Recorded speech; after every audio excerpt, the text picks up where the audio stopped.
Good morning. Welcome to my YouTube channel IGNOU education. आज का topic है, कल का वीडियो में हमने बताया है नॉन हिंदी के बारे में। क्लास 10 का जो बच्चे हैं, क्लास 10th के जो बच्चे हैं, वो इस वीडियो को ज़रूर देखें। पिछले वीडियो में मैंने भी यही बोला है कि क्लास 10th के जो बच्चे हैं वो ज़रूर देखें। और मेरा कहना यह है कि नॉन हिंदी का गाइड पेपर इस पे अपलोड हो रहा है, इसलिए आप अपने टाइम को लैप्स ना करें और समय पर ध्यान देते हुए इस वीडियो को देखें और ज़्यादा से ज़्यादा इसको शेयर करें कि जो 2022 के सेशन में बच्चे एग्ज़ाम देने वाले हैं उनका नॉन हिंदी का तैयारी अच्छे से अच्छे ढंग से हो सके। तो चलिए बिना किसी देरी के आते हैं अपने टॉपिक पे। कल हमने प्रश्न के बारे में बताया है कि वस्तुनिष्ठ कितने प्रकार के आएंगे, वस्तुनिष्ठ में से कितने क्वेश्चन आएंगे, उसके बाद 2 सेक्शन होंगे, निबंध होंगे, पत्र होंगे और गद्यांश होंगे, लघु उत्तरीय होंगे, दीर्घ उत्तरीय होंगे। सभी प्रश्न के बारे में पिछले वीडियो में हमने बताया है। वो वीडियो लिंक पे दिया हुआ है, डिस्क्रिप्शन में लिंक है, उसको आप देख सकते हैं। चाहे इसी चैनल पे उसका वीडियो भी अपलोड है, ठीक है। उस पर थंबनेल लगा हुआ है ब्रिलिएंट गाइड का, उसको आप क्लिक करें और देखें। चलिए आज हम इसका पहला चैप्टर देखते हैं। पहले जो मेरा है किताब सिलेबस जो है मेरा 10th का, उस सिलेबस पे फोकस करते हैं। उसके बाद से बारी बारी से फिर निबंध, फिर पत्र लेखन, संवाद, उसके बाद फिर लघु उत्तरीय, दीर्घ उत्तरीय, ये सब देखेंगे, ठीक है। तो आज का सबसे पहले मेरा टॉपिक रहेगा कि जो चैप्टर हमारा सिलेबस है उसका पहला चैप्टर पढ़ने के लिए, ठीक है। चलिए आते हैं अपने टॉपिक पे। हाँ, आज का टॉपिक जो है, इसमें मेन टॉपिक है, आज का पहला चैप्टर है नॉन हिंदी। नॉन हिंदी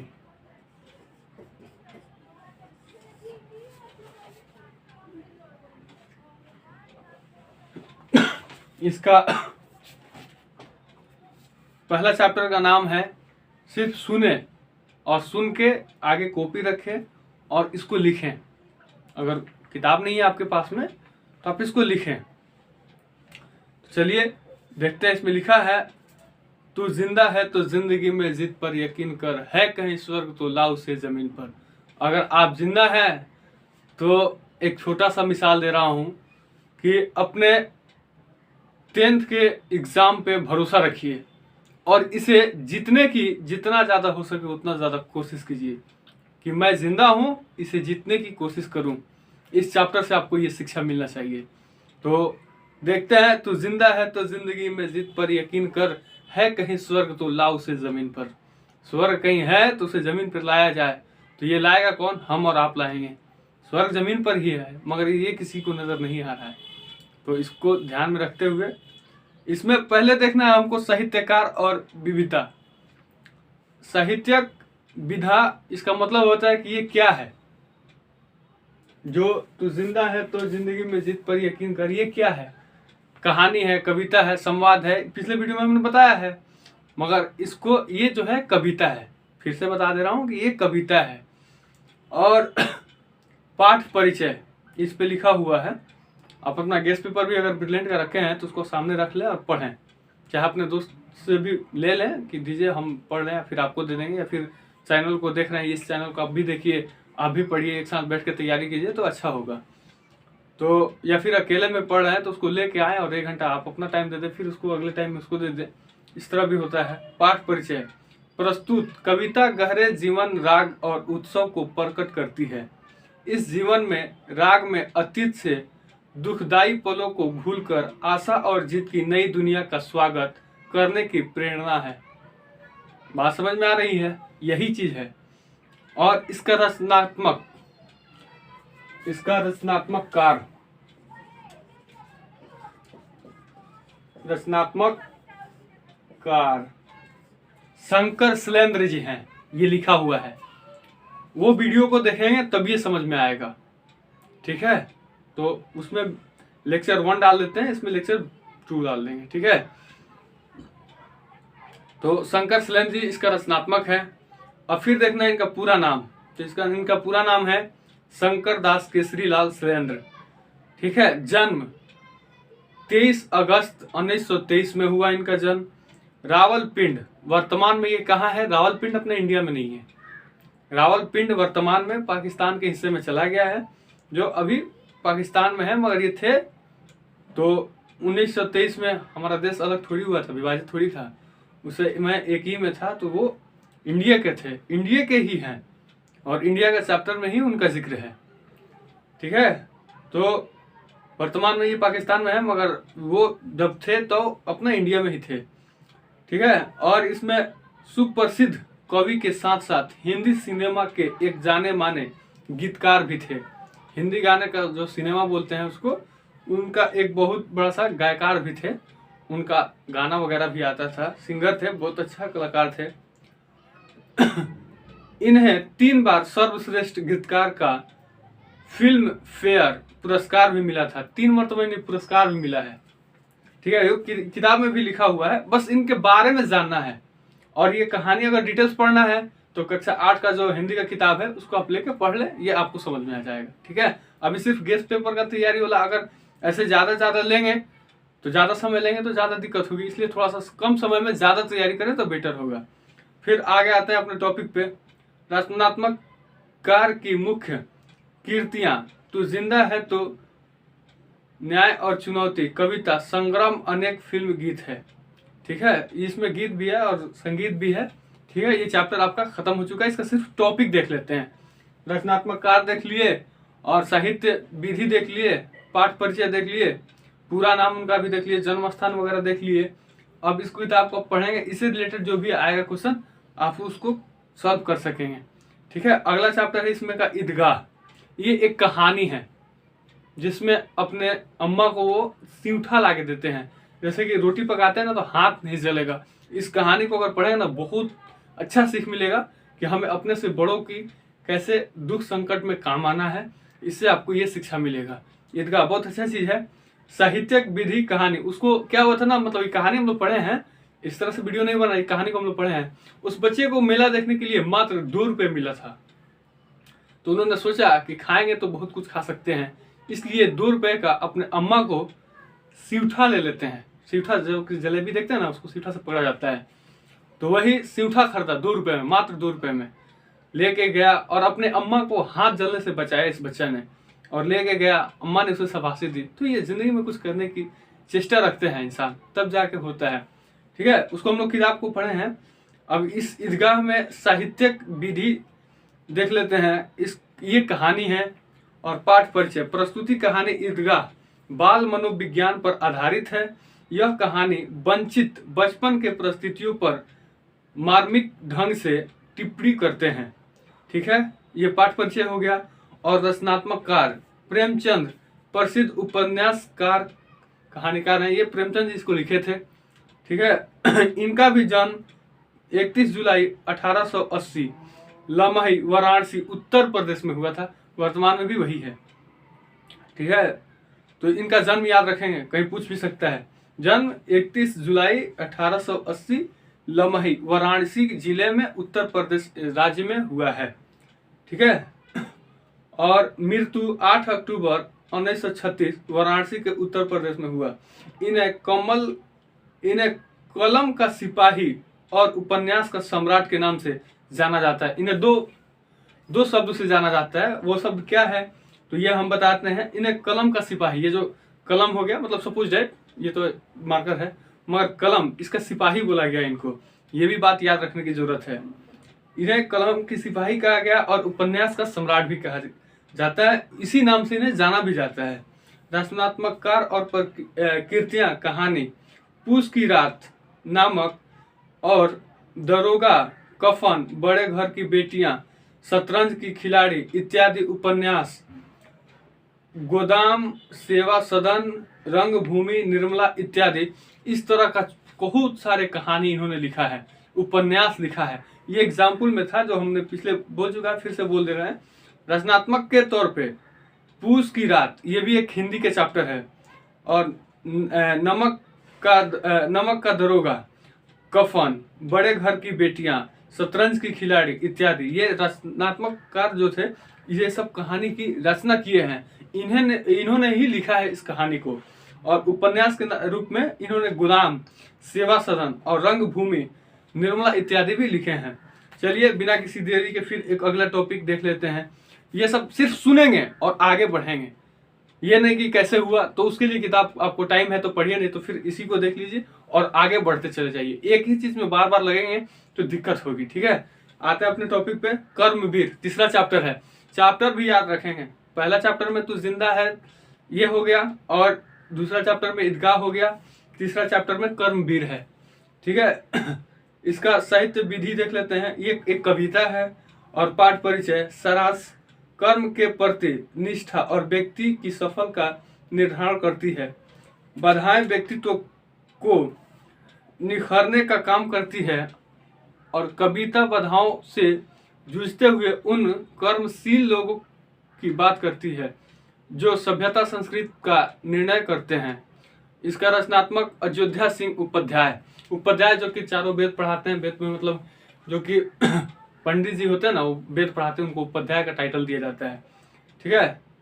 उपाध्याय इनका नाम भी है। हरि अवध भी कहा जाता है, हरि अवध।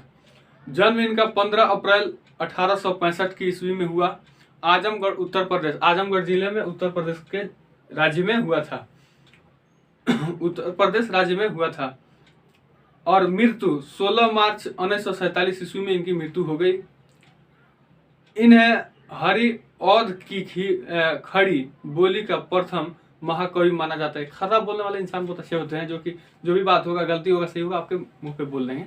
तो ये इसमें एक बहुत बड़ा खरा कवि थे, ठीक है। और रचनात्मक कार, खड़ी बोली का प्रथम महाकवि माना जाता है, इसमें लिखा भी हुआ है। रचनात्मक कार की प्रमुख कीर्तियां, प्रिय प्रवास, इस काव्य कीर्ति के कारण इन्हें खड़ी बोली का प्रथम महाकवि होने का श्रेय मिला है। वैदेही, वनवास, चौबते आदि, ये जो है इन्होंने 2-3 लिखे हैं। वैदेही और वनवास, चौबते इत्यादि, इस तरह का कहानी इन्होंने लिखा है। फिर अगला चैप्टर देख लेते हैं। एक वीडियो में कम से कम 4 चैप्टर अगर देख लेते हैं तो मुश्किल 2 से 3 वीडियो में आपका ये चैप्टर खत्म हो जाएगा, और इसको सुन भी लेंगे, आगे पढ़ने में भी आसानी होगी।